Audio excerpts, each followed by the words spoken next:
How's it going, guys? Welcome to the Fuel for Growth podcast. My name is Niles. This is Leonard, and today we've got a really special guest on. His name is Joaquin Clay. Joaquin was in the military. He then went on to do real estate, and he became a very, very successful guy. And he's been through a lot, though. He's been through a lot, and so we're here today to dig into the deep side of entrepreneurship, the true struggles and the difficulties that you go through as an entrepreneur. Joaquin's going to come at you with them. He's going to tell you his stories, and hopefully you can relate to them and you can extrapolate some advice from that and better yourself as a person. So, Joaquin, it's absolutely a pleasure to have you here, man. Glad to be here, man. Excited to talk about it. Awesome. Leonard, do you want to go with the first question now? Yeah, absolutely, man. I've been, you got a couple of podcasts. You've been doing a lot of stuff, and you've been doing it in your real estate as well. But I've really been watching, paying attention to you, Who Hurt You podcast. And I think a couple of episodes ago, you were talking about, how the money you invested into the podcast and how, all the donations you get, once you reciprocate back from what you put into production, you're going to put it into, nonprofit and give back. So I was just wanting you to kind of speak on that a little bit about your nonprofit and what kind of inspired you to do that. Sure, yeah. So, I've been fortunate enough to not have to, need finances really. So I figured I could use this opportunity to provide value back to the world.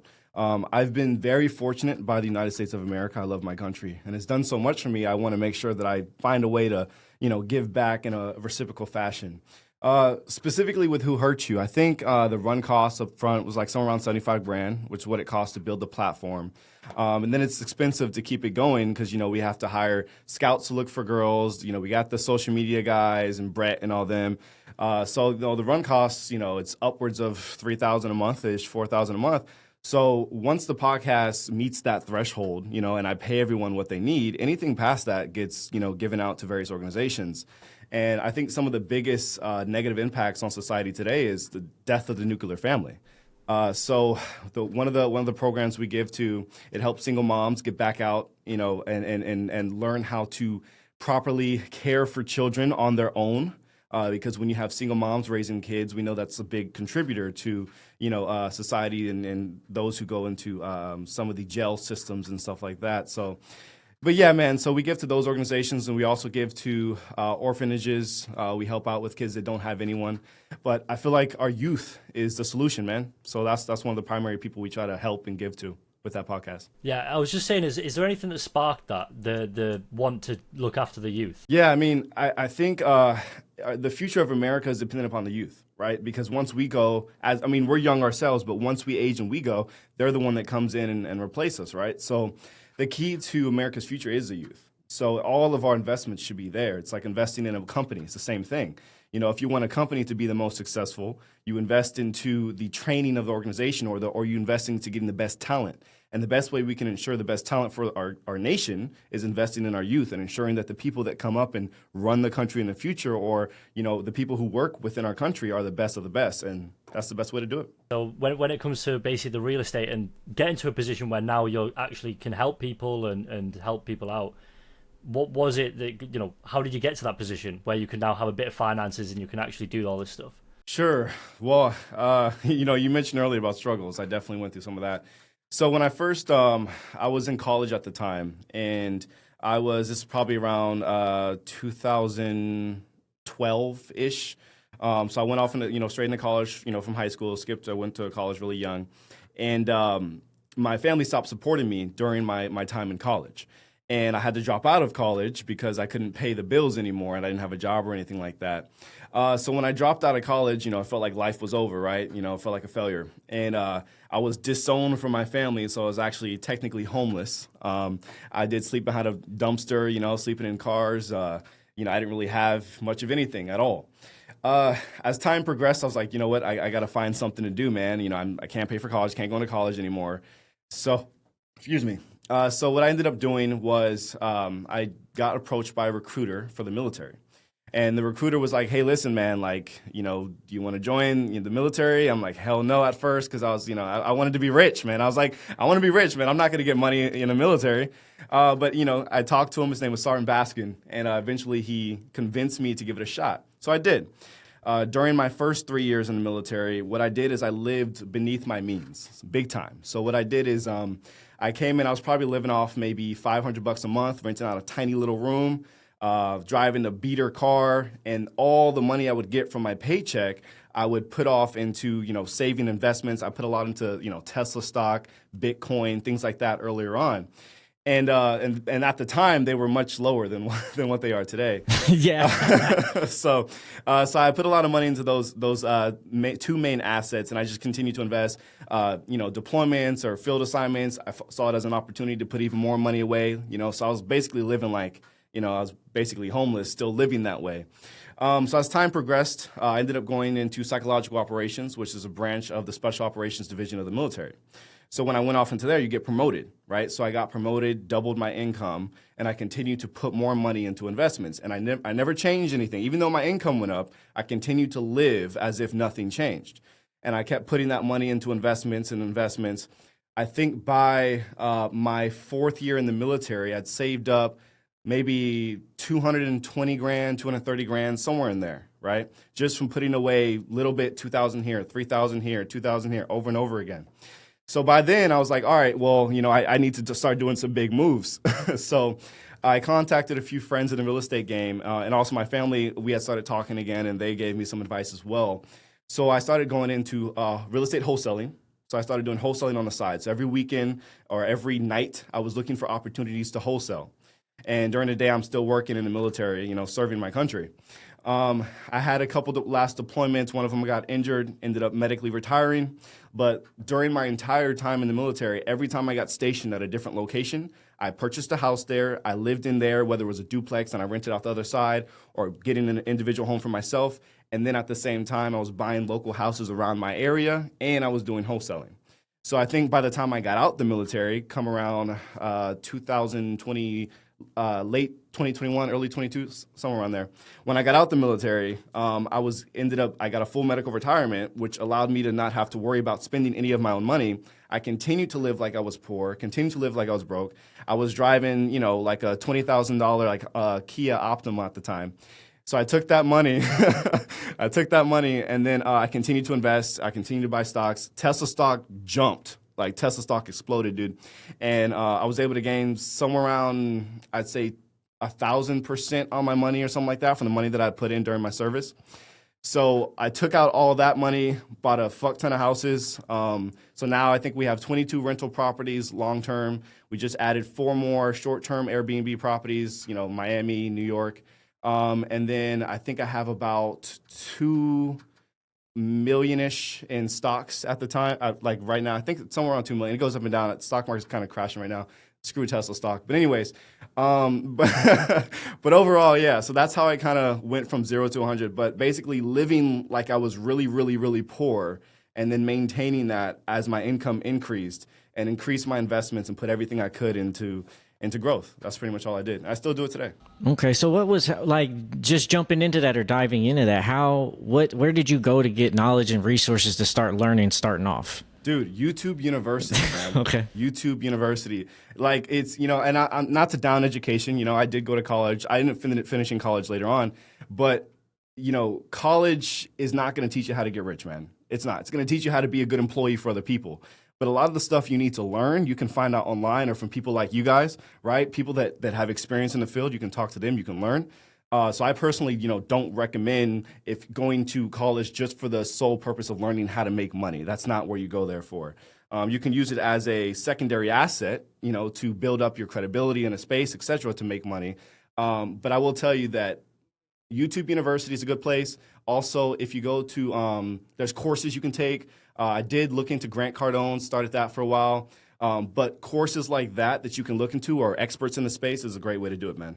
Okay, absolutely. Would you say that wholesaling is still like a viable thing for the youth to get into? Oh yeah, 100%. I'm actually speaking next week on Tuesday about that. But so wholesaling, honestly, I think right now you're probably looking at lower profit margins. I think if you're really good per home, you're probably going to be 5 to 10 grand per home if you're really good at what you're doing right now. So it's a lot lower than what it was back in around Rona time and a little bit before that. So 2012 markets, 2014 markets. At those times, it was just, you were looking at $30,000, $40,000 a home. It was crazy. But jeez, yeah. That's still a good amount of money, though. I think if anybody's starting out, that's a fantastic amount. I was saying it's a secondary, income, right? So if you have a full-time job, right, and you're working, let's say you're working, 40 hours a week. if you take an extra 2-3 hours every evening just to go and learn like real estate or like wholesale specifically, I guarantee you, if you take 2-3 hours after you get off work, when you come home and you dive into looking for the best properties on the market, you find 1-2 properties a month, you just increase your income by 5-10 grand. And if the average person's making, let's say you're making, let's say if you're making 60,000 a year, you add 5-10 grand a month, that changes your entire life, right? And I will tell you that, as a younger person, if you're looking into getting into these things, Facebook Marketplace is a great place to look. A lot of deals pop up on there. If you go through, even Zillow, if you research through there, some public sources, realty.com, all those. If you go through these kind of sources and you find the good deals, you jump on somewhere like a Facebook Marketplace and put on there, they have Facebook groups, right? You go into a Facebook group, you say, hey, I have this good deal. I have this good property. Check this out. You post that link in there, somebody's going to want it. Right? So even if you're only pocketing 2-3 grand, you do that a couple times a month, you can change your life, man. 110%, man, 110%. And I wanted to ask as well, because I see a lot of young people getting caught up in speed, right? They want to take the shortcut. They want to get there fast, quick, and they want it to, come tomorrow. They want it to be a 1-month thing, 2-month thing. What time scale, not just for arbitrage, but in general, when it comes to the things that you know now and living poor for a long time, having the military, you said you were in the military and doing the real wholesaling. So it's like, how long did it take you before you finally looked and went, I can finally actually live comfortably and in in a nice place and not have to drive a beater around? Like, when was it finally for you where it's like, you know what, I have that position now? I'll say, I think about 5 or 6 years of living like I basically had no money.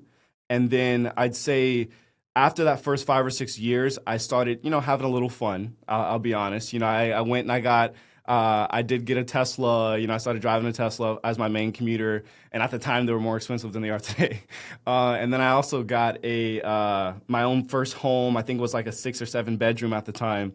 So I did get, I started living nicer. But that took about 5-6 years before I got to that point.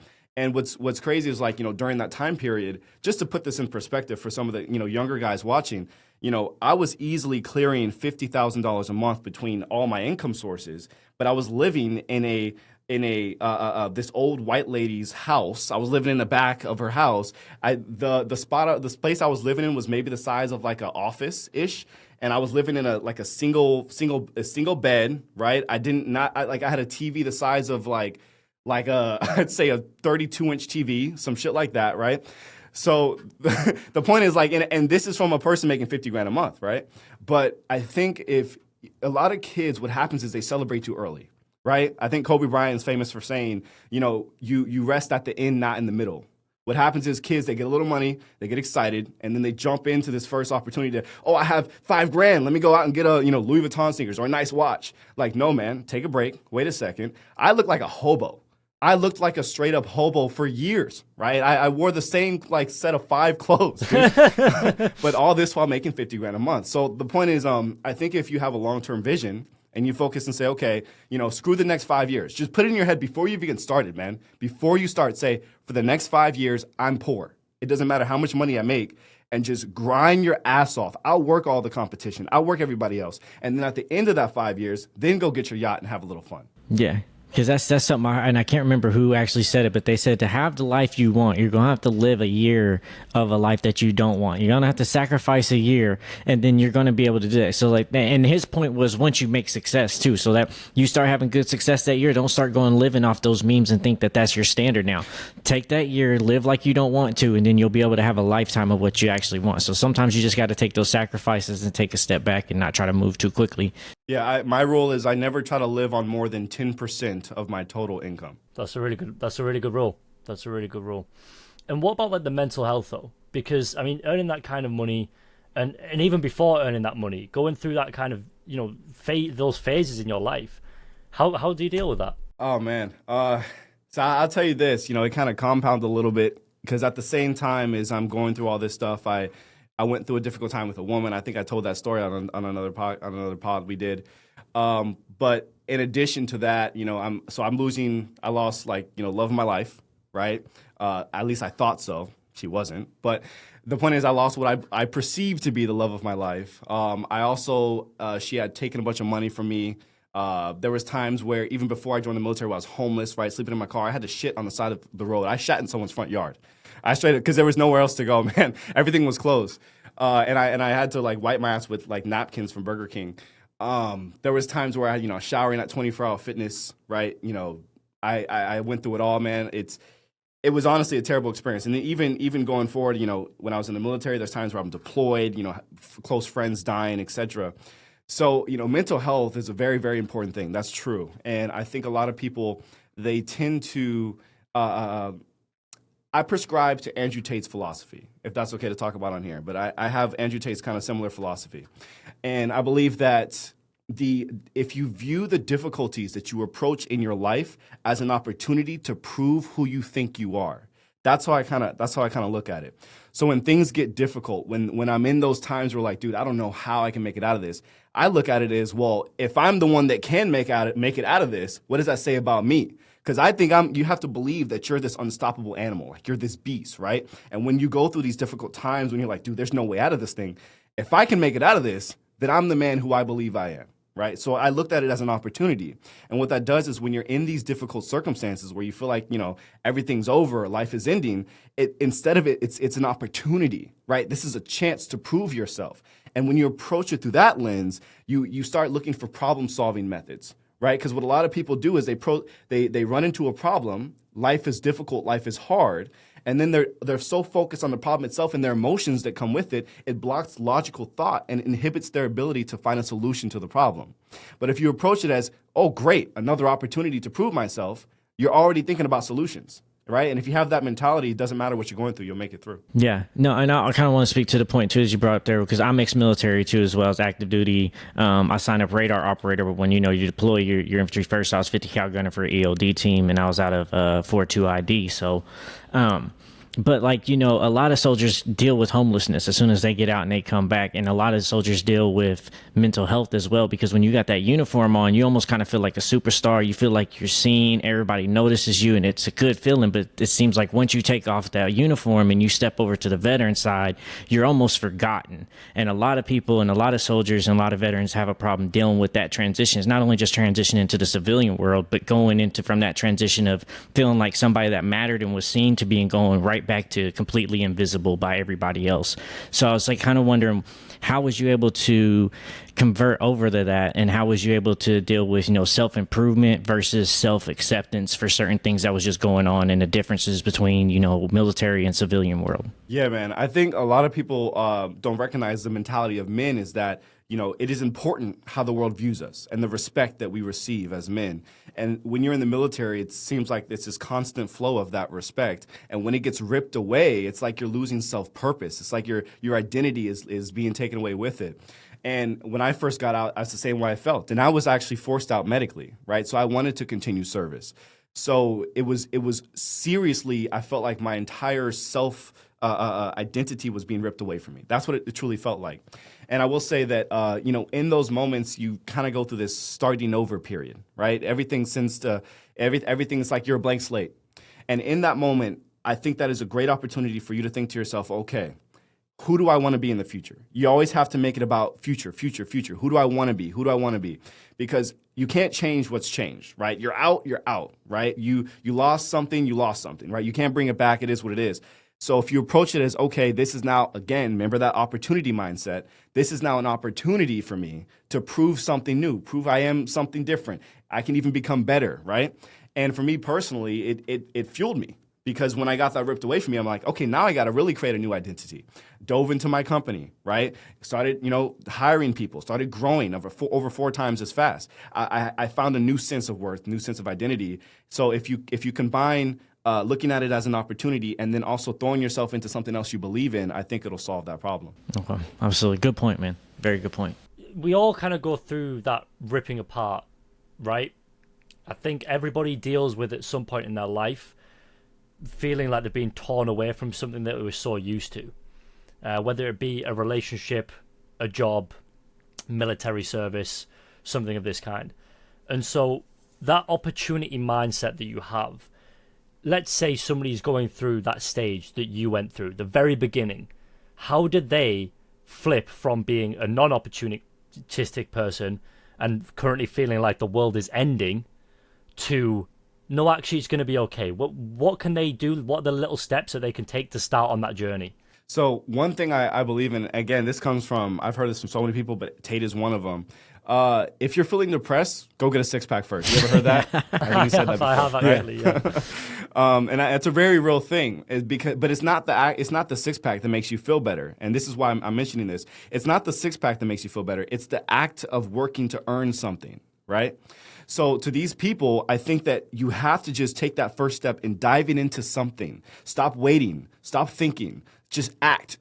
Take that first step and act on something. I don't care if you go the wrong direction. Just take a step, right? Once you make that first step and you're going towards something, now you're in the right proper mindset. You can then take on that opportunity mindset and allow yourself to fail. And you're going to hit so many different opportunities, and you'll find opportunities along the way. But that's the key. It's taking that first step into doing something, trying to achieve a goal. And every little goal you achieve is, like, for example, the six-pack, right? You get that six-pack, it's like, okay, this is one goal, right? But when you get to that six-pack point, now it's like, okay, now I can add some arms. I can get some arms on here. Okay, now I can run a little further. Okay, now I can, et cetera, et cetera. You get stronger, faster, smarter. So if you take that first step onto that first thing, whatever it is, new skill set, reading a book, whatever, once you finish that book, now it's on to the next one, and you'll start getting a habit of success, a habit of completing tasks, and you will forget about whatever problems you're going through. All you're going to be thinking about is what's the next goal. Yeah. Yeah. So with that being said, how do you, because me and Niles has kind of talked about this on and off camera before, but how do you, differentiate or, I guess, distinguish between the pursuit of happiness and the pursuit of meaning? So I think, well, first and foremost, I think happiness is overrated. Same here. I think happiness is overrated. Yeah. I think, I wouldn't even say that I'm necessarily happy in my life because I purposely put myself in situations where I'm stressed the hell out, right? I purposely do that. But I think it's really important to understand what happiness is first. So happiness is when expectations match reality. That's all happiness is, right? So unhappiness is when your expectations for yourself do not match your current reality. So the key to finding this self-actualization or purpose or happiness in life is simply finding a way to align your expectations with your reality. Now, I don't think that happiness should necessarily be the goal for everyone. I think your goal should be whatever it is you deem that you should be in life. You find your purpose and you go for that.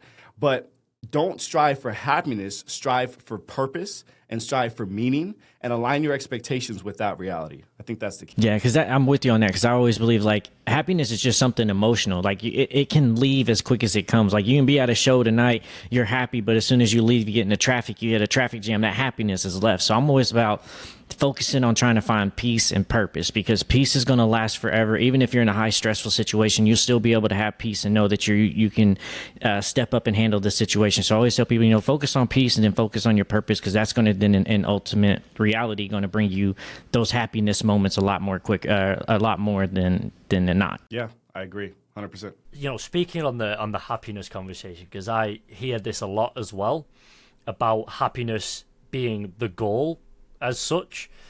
I don't believe that happiness is ever a goal because it is a feeling just like sadness, right? I think they're two sides of the same coin. Sadness and happiness are just feeling. That's it. And I think sadness comes when your expectations don't meet the reality, and happiness comes when your expectations do. Like you just said, that's a really, really good way of putting it. And so diving into a bit of the feelings side of entrepreneurship, a lot of people I see are trying to say that they don't have feelings anymore. Or like, I got rid of my feelings to become, they're basically like these stupid TikToks that people are watching, and they're all talking about get rid of your feelings and take ashwagandha and you'll be all right.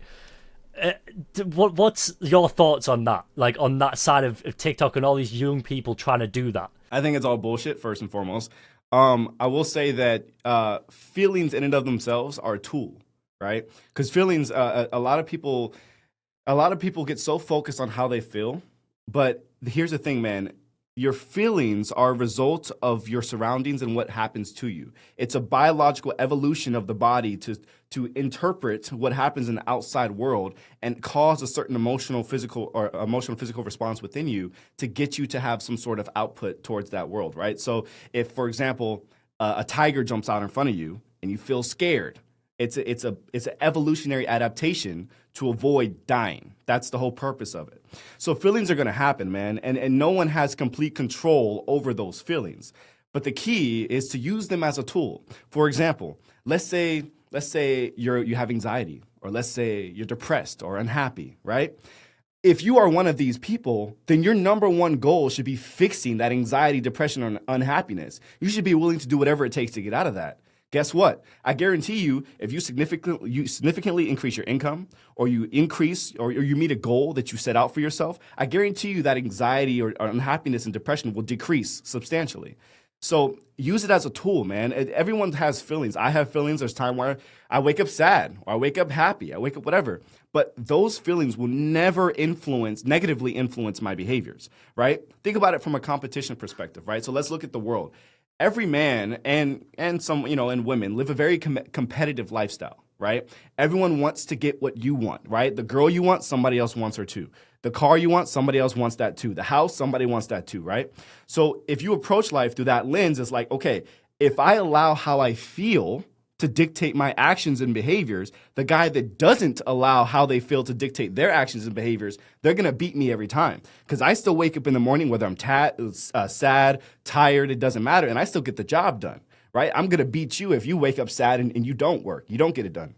So in the nicest way possible, fuck your feelings, because they don't matter. They just don't. Yeah, because that's what Andrew Tate says is, you treat your worst day as the same as your good day. So if you was going to the gym, if you're going out, you're smiling, doing all that, well, you got to do that on the same day. Discipline over motivation and how you feel. Stay disciplined, and that over time is what's going to give you actual real results. I want to ask, though, what about the balance, right? Because I believe in balance. Now, maybe you don't, but I think balance is the important part, though, because sometimes people get too into the competitive side and they start hating everybody else because they're like, they're doing better than me, fuck them, right? And they start hating all these people. And I sometimes think that it's about balance at the same time, right? Because you need a good set of people around you. You also need people that you love, people that you care about, whether it be family or friends or brothers or sisters, right? What's your thoughts on balance in the entrepreneurship world as a whole? I think there's a lot of different personality types, and this is very important to recognize the fact, because I do come from a psychology background, right? And it's important to recognize that everyone's different, and some people enjoy competition and others don't. Some people enjoy confrontation and the stress that comes with that, and others don't, right? So for those people who enjoy the competition, they're probably not going to face that problem as much, right? They're going to be, because even when they're in this competitive environment, they can still shake your hand and be happy because they are happy in this environment. I think for your more passive individuals who have a more difficult time dealing with those circumstances of living in this competitive world or whatever it may be, I think these people need to understand that balance is important, but you also have to be willing to accept the environment that you're in.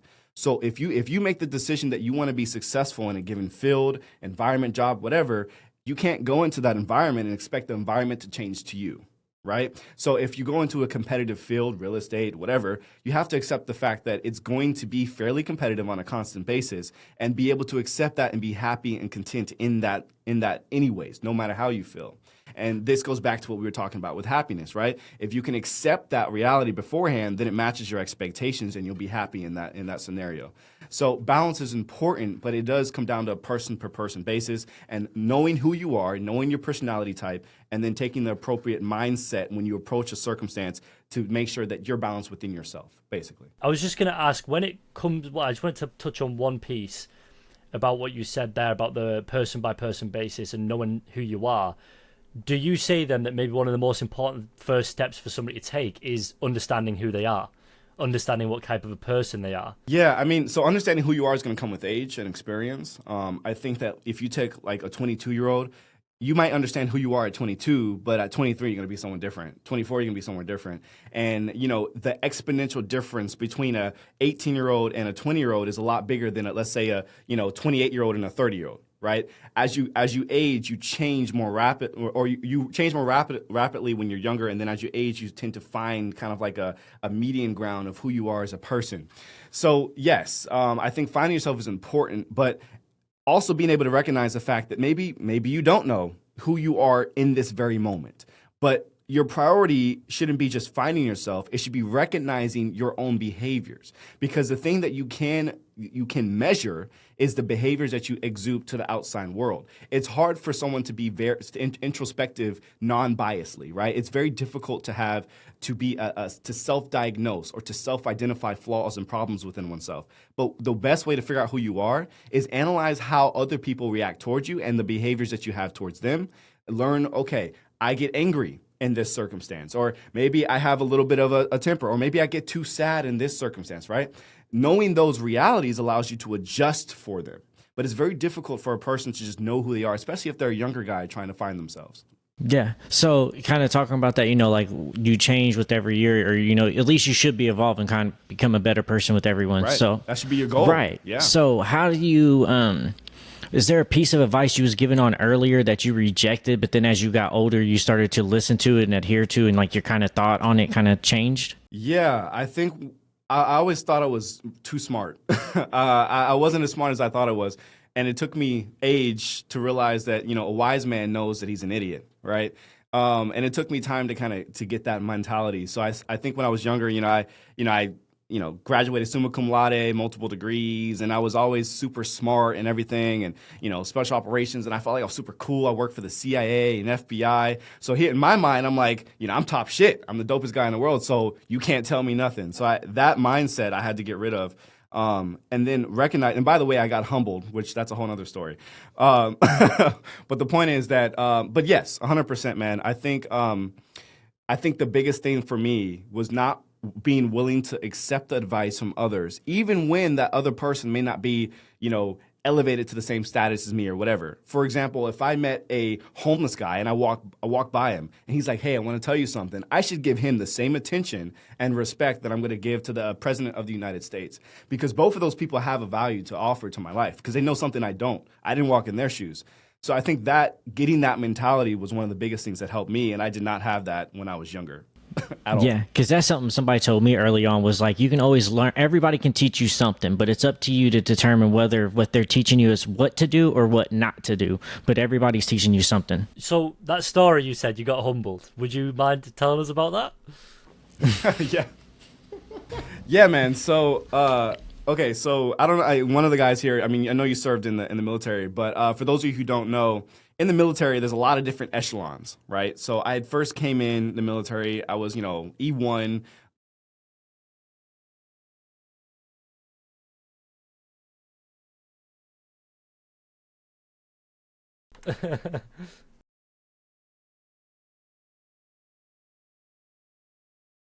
So I'm slowly elevating through my career path, and I'm starting to get more confident as I go along. It's like in the tab and scroll on my shoulder, and I start walking around thinking I'm hot shit, right? Who are you? I'm like, who are you? Like, what the fuck? And I'm with my boys. All my boys looking like, who are you, man? Like, whatever. Like, look at this guy. He thinks he's cool. We started making fun of him, like, between one another. Oh, look at this prick, blah blah blah. Yeah. Walking in here with his suit, thinks he's hot shit. So we get inside, we sit down for a briefing. We didn't know who was going to be teaching the briefing.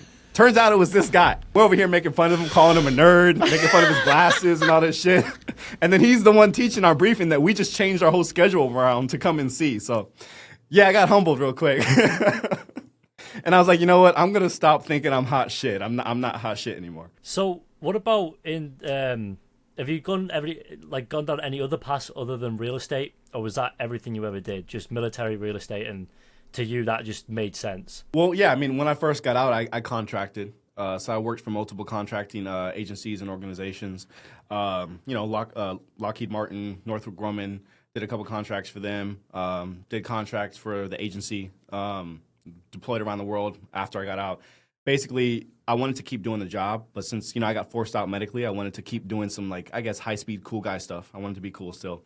So I went off and did that. I did 4 contracts, so 2 short deployments, 2 medium, and I was able to make a lot of money. I was able to make about $380,000, I think, somewhere on there within about little less than 18 months. So great contracting job. Yeah, I loved contracting. But then, it got a little risky, so I stopped doing that. But other than real estate, other than contracting, other than military, just a podcast. So getting into this new podcast realm is very different. It's very weird for me, but What has been some obstacles and difficulties trying to convert over into the podcast world for you? Yeah. I'm not a very public person, honestly. So I think that's the big thing. I'm used to operating in the shadows, right? But I had to say, okay, let me elevate my social media. I purposefully did that. Let me elevate, I got to become a good public speaker now. I'm so used to, talking in back rooms and doing snaky shit in politics. I'm used to that kind of world. So this is very, very different, So instead of being the guy behind the scenes, I'm the guy in front. I'd also say some skills did transfer over. So, having a team, leading a team, now I have a whole team here that helps me do the podcast. I'd say that the leadership skills from the military definitely helped transfer over. The public speaking helped transfer over. I was a NCO in the military. I had soldiers underneath me. So that kind of helps as well. But it was definitely a big, just mental change and being okay being in front of a camera, talking to people. And also I had a big stuttering problem. So I had to work on that stuttering problem and get rid of that as well. So, I still got it sometimes, but I'm getting there. Hey, it hasn't been. We haven't noticed it yet, then. We haven't noticed it yet. But so with the military, I mean, I'm going to say this now, and obviously it's no disrespect. I have absolute utmost respect for military guys because it's a seriously difficult thing to do. But I always tell people my age and young people, don't get in the military. Do you think that young people, do you think that it's good for the discipline? Do you think that it's at all a path that people should choose or go down? Or do you think that actually you should avoid it? So I think it's good for a certain type of people. There's two types of people. See, everyone, when you start in life, everyone doesn't start at the same start line, right? And it's a sprint to the finish line. So people that start at a little further back on that start line, these are the people that should take the military because it evens the playing field. So I'll give you an example. If you're born into a higher class family, they're going to pay for your college, right? You're going to have that taken care of. You're not going to be in debt. They're going to probably give you a car. You not have to worry about transportation. It'll be a little easier for you to start off in life. If you need someone to fall back onto, get money for a house, etc., they're going to come and help you. In the military, it's very similar. You do 3 years in the military, guess what? College is paid for. Down payments on houses are taken care of, right? You kind of put at the same starting line as someone who was given that opportunity up front. So for the people that don't have the financial backing of a family or don't have a backup plan, these are the people that should consider the military. Overall, I will say that the military was a great experience. I think that there is one primary benefit to people that they should make the choice to do if they did not, if they grew up in a good lifestyle. So if you're born in a good lifestyle, you likely did not face a lot of a lot of difficulty throughout your life. So if you didn't face difficulty, there wasn't really the circumstances to help forge you into the man that you need to become to lead a family, to be able to handle the crap that you're gonna have to deal with throughout your life. So if you're born in this upper class family, a great way to simulate the difficulties is to go into the military. So for these people that grew up without any struggles, hey, go in the military, serve 3 years. They'll simulate struggle for you, toughen you up a little bit, and then go back out, and then you get double the benefit. So overall, I will say that the military is a good experience. It does help men specifically. I do think it's a different benefits for men and women because I think we do have different roles in life. But for men specifically, I do think a man needs to have that strength. And in modern society, with the conveniences of technology and everything, it's difficult for men to gain that strength from just life in general. And this is a great way to do it. So it does have its benefits, and it can help some people. So with you, you kind of talked about stepping out of the military and, trying to take that next step and figuring out your purpose and value for what you was going to do to try to figure out after leaving the military again. So what does growing your value mean to you on a personal and a professional level, and what determines value to you as a man? Yeah. So I want to speak for myself. I can't speak for everyone else, but for me personally, I do attribute my own personal value to the respect that others give to me. I think that I want to have the mentality that when I walk into a room, my reputation precedes me, right? So that's my goal. I want people to know who I am. I want them to know my family last name. I want it to mean something, to be important to the world, to provide value to the world, right? So that's how I kind of, gauge my own value, as how much value does the world get from me? And that's how I kind of look at it. But generally speaking, I would say that the average person should value themselves by, I think family is extremely important. So how close are you with your family? Do you take care of your family? Do you love your family? I think family is everything. The nuclear family, the family unit, I think this is big. I also am a believer in God. I think that God is a big proponent of one's personal value. So it doesn't, even if you don't believe in God, at least having a belief in some form of faith that gives you a clear moral guidelines that you can follow, I think that can also be a big aspect of someone's personal value. And then I think that your ability to fulfill the roles of a man or a woman, I think these are very important things as well. For example, how well can you, as a woman, can you take care of your kids? Can you be a good mom? Can you help show a woman how to be a woman? Can you help her, go off into the life and be successful, find a husband, etc.? For a man, can you lead a family? Can you protect a family? Can you physically and financially protect a family? Are you competent, right? I think all of these things are measures of who you are as a man, who you are as a woman, and it helps you better identify your value to the world. And that's where I get my personal value from. I want to go kind of off the beaten track here and dive into something a bit more specific. So 18-year-old people, right, or 21-year-old in America, they've reached that age, or that pinnacle age, where it's now they're a man in society's eyes. They can now drink, they can do basically the majority of things that were not, like, previously illegal for them to do, or frowned upon by the government, the law. Now they can do those things. Do you agree that it's like at those ages that means that person is now a man? Like, how do we define a man? How do we define a changing point for a young person? Because a lot of young guys, again, I see them, and a big problem for them is that they don't really know at what point they became a man. They a lot of them are still little boys, and they're 25 years old. Yeah, I agree. I would say that I didn't even become what I would consider to be a man until about 3 years ago, right? So remember, and just to put this in perspective, I'm saying from a guy who's deploying around the world, who's serving his country, who is even somewhat respected by his peers, who's leading soldiers, I still didn't even consider myself to be a man, right? I think that being a man is this well-rounded package, and I think in order to get that, it requires a form of wisdom, experience, and knowledge and competency. It requires a certain level of mindset, certain self-control, self-regulation. It requires so much that few people can hit all those, especially at a young age. I think 18 years old is not a metric to when you become a man at all. And I actually think if you approach it saying, when I turn 18, this is just more learning, I think that's a little bit better than saying, oh, I'm 18, I'm a man now. I don't think that's going to get you the best results in life. Recognize the fact that you don't know shit. I think this is like the mentality that people should have. You don't know shit. I don't care if you're 30, 40, 50 years old. If you have the mentality that you don't know shit, you're like a sponge. Right? And you're just soaking up the knowledge and information for everyone around you, and that's going to help you be the best man you can be. So that's how I kind of look at it. I would never sit here and say that, I'm the man I should be, or the best man that I'll ever be. The reason why I say that is, if you believe that your current self is good enough, then what does that say about your future self when you change? Right? You have to have the mentality that the future version of me, that's a good person too, right? That's a great person. Maybe it's better than me now. So you have to have the mentality that you're always changing. You can always improve. There's always some way for you to increase your competency, your knowledge, and become a better man. So no, 18 years old is not a man. 25 years old, I still isn't technically a man. I think a man comes from the competency that you earn throughout life. And I think when you start to get to the point where, like, okay, I'm getting there, you'll just know I'm becoming a man now, but I still have ways that I can improve. Yeah, because that's a good point. A lot of people think that it's just an age bracket or something, when really it's actually, sometimes it's just going through life experiences, understanding, being humble, know who you are. Because for me, like, and you touched on this quite a few times, somebody told me a long time ago is that when a man is quiet in a room, everybody's going to think you're wise. It ain't till you open your mouth that you prove to them that you're a fool.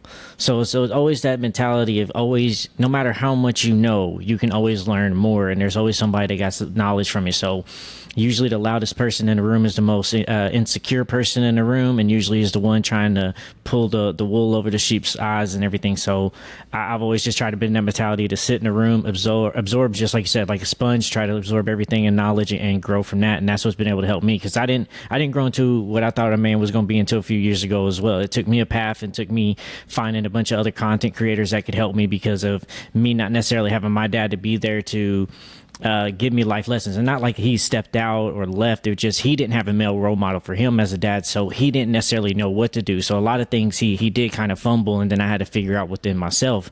So it's no blame to him. He tried to do the best that he could, but still, yet in this world as a man, sometimes you have to go out here and learn your lessons, bump your head, and then come out and be stronger, just to understand how cruel the world is and what the world is really truly expecting from a man, and how they expect a man to act and condone himself. Yeah, it goes deep. It really goes deep, especially on the male side of things. You know, I think that this is something which we're seeing more people talk about, but it's the reason that we're here today is because I think everyone here can agree that for young guys especially, a lot of them have a big misunderstanding of how to be a man. And like you said, Leonard, a lot of guys don't have a good dad, and that's not to say that their dad left them, but maybe their dad just didn't have the role model to teach him. So how is he going to teach you?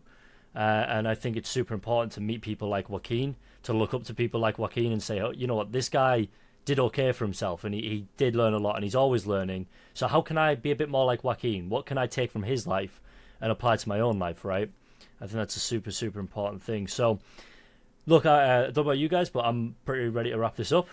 Yeah, this is a great interview, man. You gave a lot of great information, a lot of insights, man. Truly appreciate you coming on and opening up and giving our viewers a little bit of knowledge and some life lessons, so hopefully they can grow from it and do better and go out and achieve their goals and find a true purpose and meaning for their life. Awesome. Thank you so much. It was an honor to come here. I love speaking with you guys. I'll do it anytime. Absolutely. Thank you, man. Joaquin, where can they find you, man? Yeah, sure. So we have the Joaquin Clay podcast. You can search it on YouTube. It'll be the first one that pops up. The spelling is over my head, even though it's kind of backwards on this recording. Also, you can find Who Hurt You. So if you search Who Hurt You on YouTube, that's our other YouTube channel. Just, if you're going to watch that channel, just be prepared. You might get offended. Snowflakes are meant to be melted. So if you're a snowflake, that might not be the place to go. And then also you can find me on Instagram, Joaquin_investing. And if you want to work with me, just send me a DM on there. I'll make sure I get back to you. Awesome. Thank you so much.